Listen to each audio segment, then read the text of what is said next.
చిన్నప్పటి నుంచి కూడా మాది ఒక క్రిస్టియన్ బ్యాక్గ్రౌండ్ ఫ్యామిలీ అన్నమాట. మా తండ్రి గాని, మా తల్లిదండ్రులు గాని ఇద్దరు ఇరువైపులు కూడా వారు యేసు ప్రభుని నమ్మిన వారు. ఎప్పుడు నేను పుట్టిన తర్వాత వారు యేసు ప్రభుని నమ్ముకున్నారు. ఆ విధంగా మేము ప్రభువులో ఉన్నప్పుడు మా తండ్రి గారు 2008 జూన్ 30వ తారీఖున పరిచర్యకి మేము ఇప్పుడు పరిచర్య చేస్తున్న ప్రాంతానికి పిలువబడ్డారు. ఇప్పుడు పరిచర్య జరుగుతున్న ప్రాంతంలో మేము వచ్చినప్పుడు అంటే అంతకు ముందు దాకా నేనేమనుకునేవాడిని అంటే రక్షణ, బాప్తిసం, మారు మనసు ఇలాంటివనేవి అవి సహజంగా మనం క్రైస్తవులం కాబట్టి మనకి ఆపాదించబడతాయేమో అనుకునేవాడిని. ఎప్పుడైతే మేము పరిచర్యకు వచ్చి ఇక్కడ నిలబడ్డామో తర్వాత మాకు అర్థమైంది ఏమని, పరిచర్య అని అంటే ఎలా చేయాలి, లేకపోతే ఒక రక్షణ, ఒకటి మారు మనసు అతనికే ఉంటుంది కానీ అది వేరే వేరే వ్యక్తులకి వేరే వేరేగా ఉంటుంది. ఇప్పుడు నీ రక్షణ నీది, నా రక్షణ నాదన్నమాట. నేను చిన్నప్పుడు అనుకునేవాడిని ఇదంతా ఒకటేనేమో, మా డాడీ పాస్టర్ కాబట్టి మేము ఏది చేసినా చెల్లిద్ది, మేము ఎక్కడ తిరిగినా ఏం కాదు అలా అనుకునేవాడిని. కానీ ఒక ఏజ్ వచ్చిన తర్వాత ప్రభు వాక్యం ద్వారా, అనేకమైన వాక్యాల ద్వారా మాట్లాడి చాలాసార్లు బలపరిచాడు.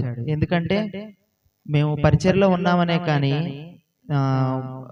ఒక ఏమంటారంటే రెండు విభిన్న మనస్తత్వాలు కలిగి ఉండేవాళ్ళం. ఎలాగంటే మా తల్లిదండ్రుల ముందు ఒకలాగా, మా తల్లిదండ్రులు లేనప్పుడు ఒకలాగా అలా జీవించేవాళ్ళం అనమాట. వాళ్ళు ఉన్నప్పుడేమో దొంగతనం చేయకూడదు, పాపం చేయకూడదు ఇలా ఉండేది. వాళ్ళు లేనప్పుడు మాత్రం మనం అన్నీ చేయొచ్చు, మనం ఎక్కడికైనా వెళ్ళొచ్చు, ఈ విధంగా ఉండేది. ఒక ఏజ్ వచ్చిన తర్వాత ఎప్పుడైతే దేవుని వాక్యంతో మేము పట్టబడ్డామో నేను అర్థం చేసుకున్నాను, రక్షణ అనేది మా తల్లిదండ్రుల నుంచి రాదు. ఎప్పుడైతే మన జీవితంలో యేసు ప్రభువుని సొంత రక్షణగా అంగీకరిస్తామో అప్పుడు మనం దేవుణ్ణి అంగీకరిస్తాము, ఆయన పిల్లలు అవ్వడానికి మనకు అవకాశం ఉంటుందని. అలాగే నేను అంగీకరించినప్పుడు చిన్నప్పటి నుంచి కూడా ఒక పరిచర్య చేయాలనే భారం మా తల్లిదండ్రుల మీద ఉండేది. వాళ్ళు పరిచర్యకి ప్రారంభించినప్పుడు కానీ, లేకపోతే మేము ఆ పరిచర్యలో ఉన్నప్పుడు కానీ అంటే డబ్బు పరంగా, లేకపోతే ఆస్తుల పరంగా ఒకవేళ గొప్పగా లేకపోవచ్చు కానీ మా తల్లిదండ్రులు మాకు భక్తిని నేర్పించారు. ఇలా బ్రతకాలి, దేవుణ్ణి ఇలా సేవించాలి, ఇలా ఉండాలి అని. మేము అదే ఫాలో అవుతూ ఇప్పటి వరకు వచ్చాము. ఇప్పుడు ఏంటంటే మా తరం వచ్చింది. నేను మీ అందరికి చెప్పేది ఒకటే మాట, ఈ రోజుల్లో పరిస్థితులు ఎలా ఉన్నాయంటే మన రక్షణను మనం కాపాడుకుంటూ సువార్త ప్రకటించాలి. ఈ రెండు పనులు. ఫస్ట్ది ఏంటిది, మన రక్షణను మనం కాపాడుకోవాలంటే ఏం చేయాలి,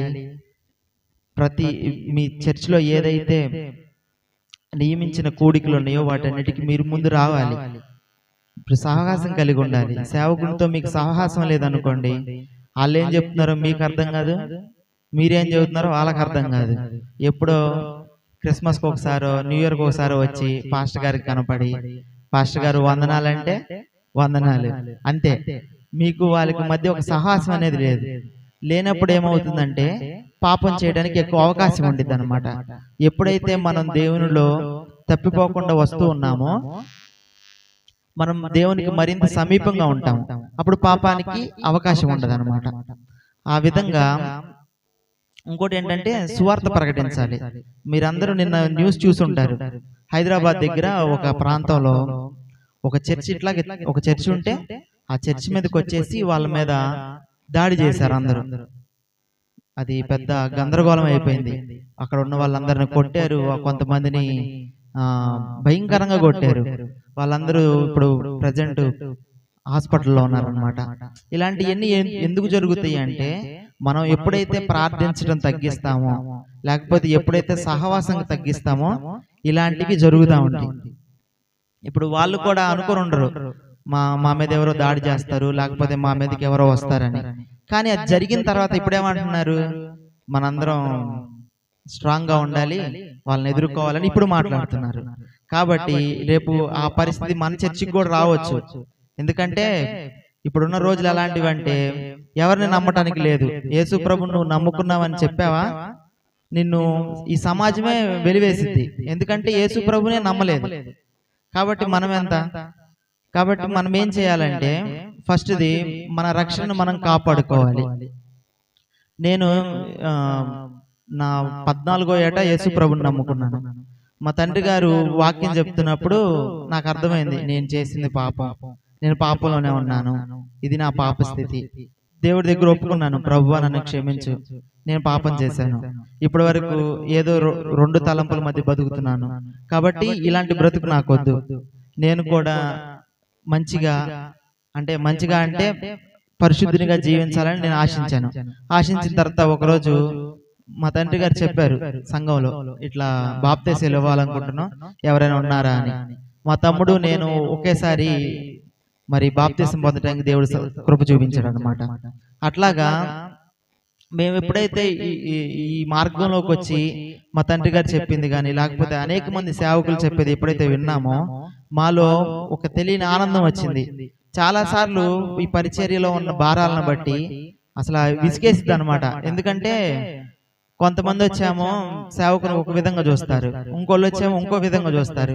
పరిచర్యమో జరగదు, కొన్నిసార్లు తిండి ఉండొచ్చు, కొన్నిసార్లు ఉండకపోవచ్చు. ఏదైనా మనకు అవసరం అనుకో మనం అడగటానికి కూడా వీలు ఉండదు, ఎందుకంటే మన పరిస్థితి అలా ఉండిద్ది. ఇప్పుడు మేమున్న పరిచర్య కూడా రోజు ఎంతో కష్టపడి ఆ పరిచర్య కడుతూనే ఉన్నాం. ఇప్పుడు కూడా మందిరం పనులు జరుగుతూనే ఉన్నాయి. ఇప్పుడు ఇలాంటి సమయంలో మనం ఏదన్నా అడగాలనుకోండి, మనం అడగలేము, ఎందుకంటే మన పరిస్థితి మనకు తెలుసు. కాబట్టి దీన్ని బట్టి మేము ఏమి అడగలేకపోయే వాళ్ళం. చాలా సార్లు బాధపడ్డాం, ప్రభువా ఎందుకు మమ్మల్ని ఇట్లాగే అంటే డబ్బు లేనట్లు ఉంచుతావు ఎందుకు ప్రభువా అని. కానీ చాలా సంవత్సరాల తర్వాత, ఇన్ని సంవత్సరాల్లో కూడా ఏ రోజు కూడా మాకు దేవుడు ఆహారం ఇవ్వకుండా ఉండలేదు. ప్రతిరోజు మేము ఏం తినాలో మాకు దేవుడు ఇచ్చాడు, మేమేం ధరించాలో మాకు ఇచ్చాడు, మేము ఎలా ఖర్చు పెట్టాలో మాకు ఇచ్చేవాడు. అనేక సార్లు మేము డబ్బులు అడగాలనుకుంటాము కానీ అడగలేము, కానీ కొన్నిసార్లు దేవుడే సహాయం చేసేవాడు. అట్లాగా నేను నా డిప్లొమా అయిపోయింది, ఒక సబ్జెక్ట్లో నేను తప్పాను. నేను ఇంట్లో చెప్పాను, డాడీ నేను ఫెయిల్ అయిపోయాను, నేను ఇంకా చదవలేను అని. మా డాడీ అన్నారు, ఈ రోజుల్లో చదువుకోవాలి, చదువుకోకపోతే ఎట్లా, నువ్వేమో చదువుకొని అంటున్నావు అంటే. నాకు అర్థం కావట్లేదు డాడీ, నేను ట్రై చేశాను, ఇంకా నేను చదవలేను, నేను ఇంకా ఇది వదిలేస్తాను. మరి నువ్వేం చేస్తావా అన్నాడు. నేను అన్నాను, నేను ఇట్లా వీడియో ఎడిటింగ్ నేర్చుకోవాలనుకుంటున్నాను, నాకు ఒక ల్యాప్టాప్ కానీ మీరు కొనిస్తే నేను దాన్ని ఇంప్రూవ్ చేసుకుంటాను డాడీ అని చెప్పాను.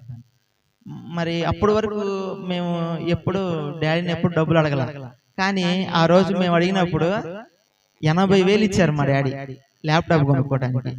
అవి ఎక్కడి నుంచి వచ్చి నేను ఇప్పుడు కూడా అడగలేదు, 80,000 ఇచ్చారు. నాకే ఆశ్చర్యం వేసింది, అరే మన పరిచర్య జరగటమే అంతంత మాత్రం, తినడానికి ఉండటానికి ఉంటుంది, కానీ 80,000 ఎలా వచ్చినాయి తెలీదు. మా తండ్రి గారు ఇచ్చారు. ఇవ్వగానే నేను ఎమ్మటే ల్యాప్టాప్ బుక్ చేసుకొని ఇంట్లోనే కూర్చున్నాను. ఎక్కడ ఏ ఇన్స్టిట్యూట్కో లేకపోతే ఎవరి కిందకో నేను వెళ్ళలేదు. ల్యాప్టాప్ తీసుకున్నాను, ఎడిటింగ్ స్టార్ట్ చేశాను. ఎట్లా నేర్చుకోవాలి, దీన్ని ఎలా నేర్చుకోవాలి. చాలా మందిని అడిగాను, అన్న నాకు నేర్పిస్తారా అని. చాలా మంది చెప్పేవాళ్ళు, నేర్పిస్తాను తమ్ముడు రా అనేవాళ్ళు. అంతే సంగతులు. రెండోసారి మనం ఫోన్ చేస్తే ఎత్తేవాళ్ళు కాదు. నేను అనుకున్నాను, ఇది నేర్చుకోవటం చాలా కష్టమేమో, ఇది నేర్చుకోవాలంటే విజయవాడలో వేరే కాలేజీలో అడిగాను, ఇట్లా కాలేజీలో జాయిన్ అవ్వాలి ఎంత అవుతుంది. వాళ్ళు చెప్పారు 3 లక్షలు అవుతాయి అన్నారు. ఒరే బాబా, ఈ 80,000కే మేము ఆడవచ్చిన అర్థం కావట్లేదు, మీరు 3 లక్షలు అని చెబుతున్నారు, ఈ 3 లక్షలు ఎక్కడ కట్టాలి, అసలు ఏం చేయాలో ఏం అర్థం కావట్లేదు అనే పరిస్థితిలో డైలీ మాకు ప్రేయర్స్ జరుగుతూ ఉండేవి. నేనేం చేశానంటే యూట్యూబ్లో చూస్తూ ఉంటే ఒక అతను ఇట్లా వీడియో ఎడిటింగ్ కోర్స్ నేర్పిస్తాము, ఎవరైనా జాయిన్ అయితే జాయిన్ అవ్వడానికి పెట్టారు. నాకు అనిపించింది మనకు అసలు రాదు, కాబట్టి ఎవరైతే నేర్పిస్తారో వాళ్ళ దగ్గర నేర్చుకోవాలి. ఇట్లా ఒక 800 కట్టి నేను జాయిన్ అయ్యాను. జాయిన్ అయ్యి డైలీ అదే ప్రాక్టీస్ చేస్తూ ఉండేవాడిని. ఉదయం టైంలో చర్చిలో కూర్చొని ప్రాక్టీస్ చేసేవాడిని, నైట్ టైంలో ప్రేయర్స్కి వెళ్ళేవాళ్ళం. ఇట్లాగా వెళ్తూ ఉంది. ఒక బ్రదర్ ఫోన్ చేసి, బ్రదర్ మావి ఒక 3 సాంగ్స్ ఉన్నాయి, మీరు వీడియో ఎడిటింగ్ చేస్తారంట కదా, మీరు చేస్తారా అన్నాడు. నిజానికైతే నాకు కూడా నమ్మకం లేదు, ఎందుకంటే నాకు రాదు కదా. నేను చెప్పాను అతనికి, బ్రదర్ నేను చేస్తాను అని చెప్పాను. ఎంత కాన్ఫిడెంట్గా చెప్పానంటే ఇంకో 10 సాంగ్స్ చేయమని నేను చేస్తాను అంత కాన్ఫిడెంట్గా చెప్పాను. ఆయన ఏమనుకున్నాడంటే మనోడు చేస్తాడేమో అనుకున్నాడు. సరే బ్రదర్ నేను చేస్తానని చెప్పా. అట్లా ఫస్ట్ 2 సాంగ్స్ నేను చేసిన తర్వాత ఆ బ్రదర్ ఏమన్నాడంటే ఎక్కడ నేర్చుకున్నారు బ్రదర్, బాగా చేస్తున్నారా అన్నాడు. నాకే డౌట్ వచ్చింది, అరే నేను ఎక్కడ నేర్చుకోలేదు కదా, ఇది ఇతనేంది ఇంత బాగుంది అంటున్నాడు అని. ఇంకా అట్లా డైలీ ప్రాక్టీస్ చేస్తూ ఇప్పుడు ఎలా అయిపోయిందంటే, ఇప్పుడు ఎవరైనా పెద్ద ఎడిటర్స్ ఎవరైనా ఖాళీగా లేరు అనుకోండి, మొదటిసారి నాకే ఫోన్ చేస్తున్నారు. వాళ్ళు ఎవరో కూడా తెలియదు, ఫోన్ చేస్తున్నారు, బ్రదర్ ఇట్లా మాది ఒక సాంగ్ ఉంది మీరు చెయ్యాలి. నేను అనుకునేవాడిని సాంగే కదా చేద్దాంలే. ఇట్లా వెళ్తుంది. దాదాపు ఒక వారంలోనే 15,000 సంపాదించాను నేను. ఏది ఇంట్లో కూర్చొని ఎడిటింగ్ చేస్తూ 15,000 సంపాదించాను. ఇదంతా నాకంత కాదు, ఎందుకంటే నా జ్ఞానంతో నేను సంపాదించాలనుకుంటే నాకేం రాదు కదా, నేనేం సంపాదించాను కదా. కానీ ఇది దేవుని జ్ఞానంతో సంపాదించింది. ఆ 15,000లో దశంభాగం తీసి మా డాడీకి ఇచ్చాను. 15,000 మా డాడీకే ఇచ్చాను. ఇచ్చి డాడీ ఇదిగోండి ఇవి 15,000 వచ్చినాయి, దీంట్లో నేను సంపాదించాను. కానీ ఇది జరుగుతూ ఉంది. నాకేమనిపిస్తుందంటే ఇంకా మన జీవితంలో గ్రోత్ ఉండదా ఏంటి, ఇంకా ఇక్కడే ఉండిపోతామా అని ఆలోచిస్తా ఉన్నా. అందులో మా ఫ్రెండ్ ఒకడు ఈ సుమన్ టీవీలో వర్క్ చేస్తున్నాడు. వాడు ఒక రోజు అన్నాడు, నువ్వు హైదరాబాద్ వస్తావా, నేను తీసుకెళ్తాను, మా సార్తో మాట్లాడదాము, నువ్వు ఎక్కడైనా జాయిన్ అవ్వదు అన్నాడు. నేను అనుకున్నాను, వాళ్ళేమో పెద్ద ఎడిటర్స్ పెద్ద పెద్ద సిస్టాల మీద వర్క్ చేస్తారు, మనకేమి రాదు, కానీ వెళ్దాం ఒకసారి, వీడు చెప్తున్నాడు నేను మాట్లాడుతా అన్నాడు కదా అని చెప్పి వెళ్ళాను. వెళ్ళిన తర్వాత వాడేం చేశాడు, నేను హైదరాబాద్ వచ్చేదాకా ఫోన్ మాట్లాడాడు, తర్వాత హ్యాండ్ ఇచ్చాడు, ఫోన్ ఎత్తడం మానేశాడు. సరిగ్గా 4 దిగా హైదరాబాద్లో, ఎక్కడికి వెళ్ళాలో తెలియదు. వీడికి ఫోన్ చేస్తానేమో రేపు ఆఫీస్ దగ్గరికి వచ్చే అంటున్నాడు. నాకేం అర్థం కాలేదు. అరే వీడిని నమ్ముకొని మనం వచ్చాము, వీడేమో ఇప్పుడు ఫోన్ ఎత్తట్లేదు, ఏం చేయాలా అని ఆలోచిస్తుంటే మా తమ్ముడు వాళ్ళ ఫ్రెండ్ ఒకడు హైదరాబాద్లో వర్క్ చేస్తున్నాడు. వాడికి ఫోన్ చేశా, తమ్ముడు ఇట్లా నేను హైదరాబాద్ వచ్చానంటే, అన్న మా రూమ్ ఖాళీగానే ఉందన్న, మీరు రండి ఉండేళ్దురు అన్న. సరే వీడు రమ్మన్నాడు కదా అని చెప్పేసి మా తమ్ముడు ఫ్రెండ్కి రూమ్కి వెళ్ళాను. వెళ్ళి అక్కడ బ్యాగ్స్ అన్ని పెట్టేసి స్టూడియో దగ్గరికి వెళ్ళి వాళ్ళు అన్నారు, ఒక రఫ్ కట్ ఇస్తాము, నువ్వు దాన్ని కట్ చేసి చూపించు, వర్క్ నచ్చితే తీసుకుంటాము, లాగితే లేదో అన్నారు. సరే వెళ్ళాను, అక్కడ చేశాను. మరి వాళ్ళకి నచ్చిందో లేదో మనకి ఇప్పటి వరకు తెలియలే, ఎందుకంటే ఫోన్ చేయలేదు కదా, వెళ్ళినప్పుడే తెలుసు, తర్వాత ఇంక ఫోన్ చేయలేదు వాళ్ళు. నేను అనుకున్నాను సర్లే ఇది కూడా వచ్చిద్దో రాదో, వస్తే మంచిదే, రాకపోయినా దేవునికి స్తోత్రం, ఇంటికాడ దేవుని పనిలోనే ఉండొచ్చు అనుకున్నాను నేను. ఈ టైంలో నాకు ఒక 2 నెలల ముందు ఫేస్బుక్ లో సత్య అన్వేష్ అని ఒక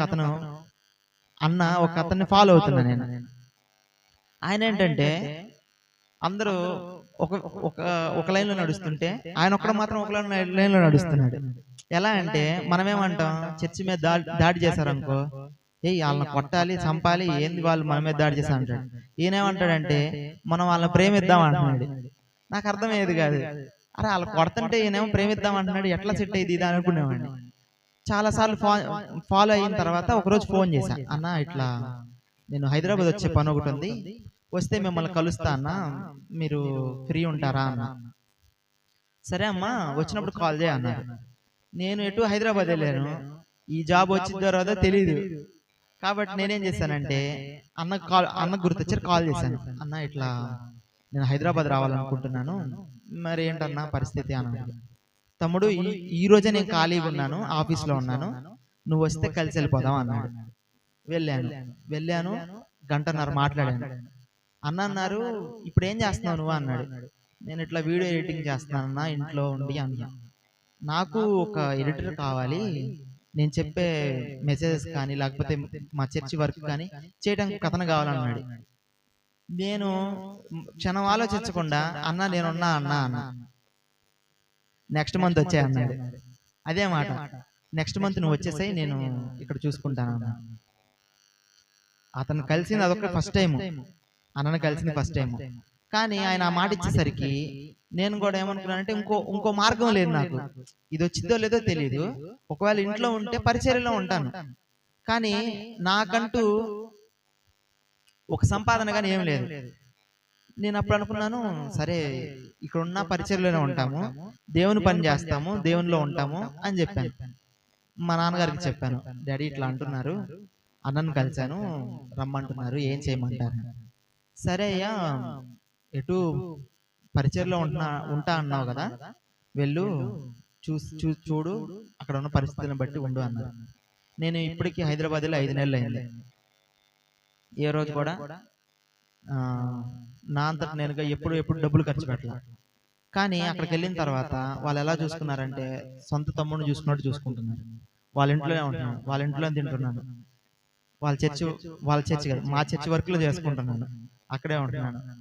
ఈ క్రమంలో ఏమైందంటే, ఎక్కడో అంటే నేను ఊహించింది వేరు, దేవుని చిత్తం ఎలా ఉందంటే, నేనేమనుకున్నాను, నా స్వార్థంగా ఎక్కడో ఏదో టీవీ ఛానల్లో వర్క్ చేస్తూ ఒక 30,000 40,000 సంపాదించుకుంటూ అక్కడ ఉండిపోవచ్చు అనుకున్నాను. కానీ దేవుని ఆలోచన ఎలా ఉందంటే, ఒకవేళ మనం బయట వర్క్ చేసామనుకోండి, ఎవరికి వర్క్ చేస్తాం? అన్యులకు వర్క్ చేస్తాం. వాళ్ళు చేసేవన్నీ మనం ఎడిట్ చేస్తాం, వాళ్ళు మన మీద డబ్బు సంపాదించుకుంటారు. ఇదే జరిగేది. కానీ దేవుని ప్రణాళిక ఎలా ఉందంటే, నేను హైదరాబాద్ వెళ్ళటం, అన్నకు ఫోన్ చేయటం, నెక్స్ట్ మంత్ రా అంటాం, మేము అసలు అది యాదృచ్ఛికంగా కలిసిపోయింది అట్లా. తర్వాత ఒక నెల ఆగిన తర్వాత నేను మా డాడీకి చెప్పాను, డాడీ అన్న కూడా వస్తా అన్నారు, మన ఊరు వచ్చినప్పుడు ఒక మీటింగ్ పెడదామని. వాళ్ళు వచ్చారు, భార్యాభర్తలు ఇద్దరు వచ్చారు, అన్న వదిన ఇద్దరు వచ్చారు. వాళ్ళు ఇక్కడ జరిగిన 2 కూడికల్లో ఉన్నారు. మామూలుగా అయితే సండే ఏ పాస్టర్ గారు కూడా వేరే చర్చిలో ప్రసంగించరు, ఎందుకంటే వాళ్ళ స్థానిక సంఘాలలోనే ఉంటారు. వాళ్ళు మా మీద ఉన్న ప్రేమతో మా చర్చిలో ఉన్నారు, సండే ఇక్కడే ఉన్నాము. వాళ్ళు ఏమంటున్నారంటే, మాకు వెళ్ళబుద్ధి కావట్లేదు అంటున్నారు. మా ఇంటికి వచ్చినట్టుంది, మేము వెళ్ళబుద్ధి కావట్లేదు, మేము వెళ్ళమంటున్నాం.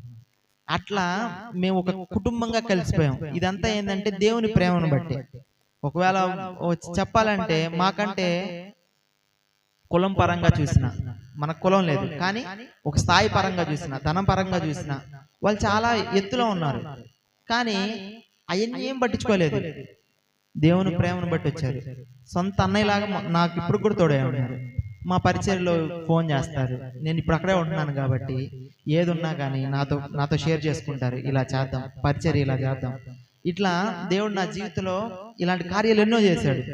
నేను ఊహించలేదు, నేను ఏదో మారుమూల పని చేసుకుందాం, లేకపోతే వేరే దగ్గరికి వెళ్దాం అనుకున్నాను. కానీ నా ఆలోచనలన్నీ వేరుగా ఉన్నాయి. ఎందుకంటే ఆయన ప్రణాళికలో మనం ఉంటే ఆయన నడిపిస్తాడు, మనం నడవాల్సిన అవసరం లేదు. మోషే కూడా ఏమనుకున్నాడంటే, మామ దగ్గరికి వెళ్ళి ఆ గొర్రెల మందను కాచుకుంటూ అక్కడే ఉండిపోదాం అనుకున్నాడు. కానీ అది జరగల. మోషే తెలిసింది అది, కానీ జరిగింది ఏంది? దేవుడు మాట్లాడాడు, నువ్వు వెళ్ళు అన్నాడు, ఇశ్రాయేల్ ప్రజల్ని తీసుకురావాలన్నాడు. అప్పటికి మోషే చాలాసార్లు ఏమని చెప్పాడంటే, నాకు నచ్చని చెప్పాడు, నేను వెళ్ళనని చెప్పాడు, చాలా చెప్పాడు. కానీ దేవుడు ఏమన్నాడు, నువ్వే రావాలన్నాడు. వెళ్ళిపోయాడు, తీసుకెళ్ళాడు. ఇశ్రాయేల్ 40 సంవత్సరాలు తీసుకురావడానికి దేవుడు సహాయం చేశాడు. అట్లా మనం తలిచింది ఒకటి, దేవుడు మనకిచ్చేది ఒకటి. కాబట్టి మనం ఎంతవరకైనా కానీ దేవుని కొరకు నిలబడాలి. నిలబడటం వరకే మన పని, మిగతాదంతా ఆయనే చూసుకుంటాడు. మనం ఇప్పుడు జరుగుతుంది ఏంటంటే, మనం నిలబడలేకపోతున్నాం ఫస్ట్. ఎందుకంటే ఆయన చెప్పేదాకా కూడా మనం ఉండట్లా. ఆ నిలబడితే తర్వాత జరిగే పని అంతా ఆయనే చేస్తాడు. మోషే జీవితం, మనం బైబిల్లో ఉన్న ఏ భక్తుని విషయం చూసినా వాళ్ళు ఏం చేయలే, వాళ్ళు నిలబడ్డారు అంతే దేవుని కోసం, మిగతాదంతా దేవుడే చేశాడు. అట్లాగా నా జీవితంలో అనేక సార్లు 2-3 సార్లు యాక్సిడెంట్ అయింది. ఎలా జరిగిందంటే, నేను బైక్ మీద వెళ్తున్నాను, వెనక నుంచి వచ్చి ఒకడు గుద్దాడు. మామూలుగా అయితే నేను పడాలి, వెనకాల నన్ను ఎవరైతే గుద్దారో నేను వెళ్ళి వాళ్ళని లేపాను. వాళ్ళు ఆశ్చర్యపోయి చూస్తున్నారు, వీడేంది నేను వీడిని గుద్దితే వీడొచ్చి నన్ను లేపుతున్నాడు అని. అలా ఒకసారి దేవుడు నన్ను రక్షించాడు. ఇంకోసారి లారీకి ఎదురెళ్ళిపోయాను, అసలు అయిపోయింది అనుకున్నా, ఇంకా అప్పుడుతో చాప్టర్ క్లోజ్ అనుకున్నా. కానీ అప్పుడు కూడా అవలా. ఇంకో విషయం ఏంటంటే, చిన్నప్పుడే చనిపోవాల్సింది, పుట్టినప్పుడు. అప్పుడు కూడా దేవుడు ఏం చేశాడు, వీడు చచ్చిపోకూడదని చెప్పేసి అప్పుడు పుట్టించాడు, అప్పుడు బ్రతికించాడు నన్ను. అట్లాగా ఆయన ప్రణాళికలో ఇప్పటికి ఎన్నోసార్లు మరణాంధకార పరిస్థితుల వరకు వెళ్ళాను. కానీ ఎప్పుడు నేను చనిపోవడానికి కానీ దానికి దేవుడు అనుమతించలేదు. ఎందుకంటే ఆయనకంటూ ఒక ప్రణాళిక ఉంది, దాన్ని నెరవేర్చాలంటే ముందు నేను ఉండాలి. ఎందుకంటే నా జీవితంలో నెరవేర్చాలంటే నేను ఉండాలి. నేను ఉండాలంటే నేను న్యాయంగా ఎప్పుడైతే నిలబడతాను ఆయన కొరకు, ఆయన నా కొరకు నిలబడతాడు. నేను అది గ్రహించాను. అట్లా దేవుడు అనేక కార్యాలు నా జీవితంలో జరిగించాడు. నేను చివరిగా చెప్పేది ఏంటంటే, మన సాక్ష్యాలు ఎవరైనా చెప్తారు కానీ సాక్ష్యం కొరకు నిలబడిన వాళ్ళు గొప్ప. సాక్ష్యం నేను ఈరోజు చెప్పొచ్చు, మీరు రేపు చెప్పొచ్చు. కానీ ఈరోజు చెప్పింది రేపు మారిపోవచ్చు. కానీ ఆ సాక్ష్యం కొరకు నిలబడ్డాం అనుకో, అది ఈరోజు మారదు, రేపు మారదు. ఎలాగంటే స్టెఫన్ నిలబడ్డాడు. స్టెఫన్కి వాళ్ళు ఇచ్చిన పని ఏంటి? చర్చిలో ఆహారం పంచిపెట్టే పని. కానీ అతను చేసిన పని ఏంటి? బయటికి వెళ్ళి సువార్త ప్రకటించాడు. కాబట్టి మనం ఆయన కొరకు నిలబడితే, ఆయన కొరకు మనం నిలబడితే ఆయనే మనల్ని వాడుకుంటాడు.